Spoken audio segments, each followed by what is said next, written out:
next part that we have is a distance time graph. Now a graph, what do you mean by distance time graph? The graph that represent the distance travel and the time taken.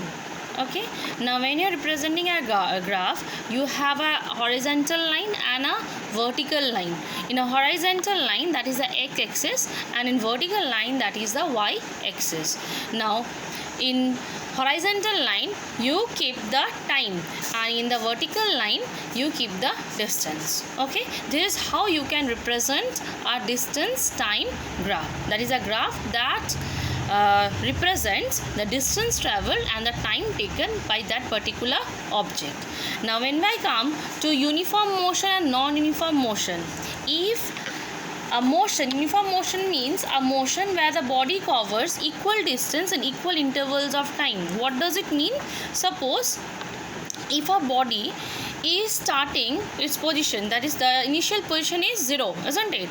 Now in 1 second, if the body moves 10 meter, okay, next in 2 seconds if the body moves another 10 meter, in 3 seconds the body moves another 10 meter, that means the body is increasing what?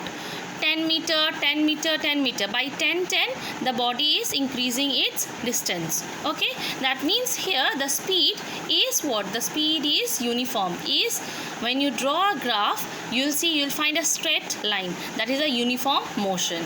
That means a motion where a body covers equal distance and in equal intervals of time. So the time period is also equal and the distance covered is also equal. 10 meter, 10 meter, 10 meter. In this way it goes increasing. Like in our busy cities, we don't have a uniform motion. When the vehicles are traveling, they don't travel in a uniform motion. Why? Because it can only happen when the road is very much clear. There is no traffic jam, nothing is there. If the road is clear, then only you find this uniform motion.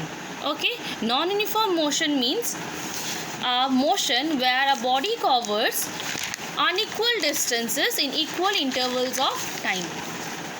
And there the speed of the bodies along a straight line keeps on changing.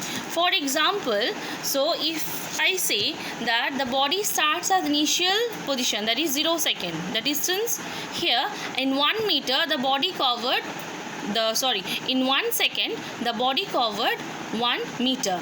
In again 2 seconds the body covered 2 meter. Okay, here it is unequal distance. Now in 3 seconds the body covered, suppose 3.5 meter.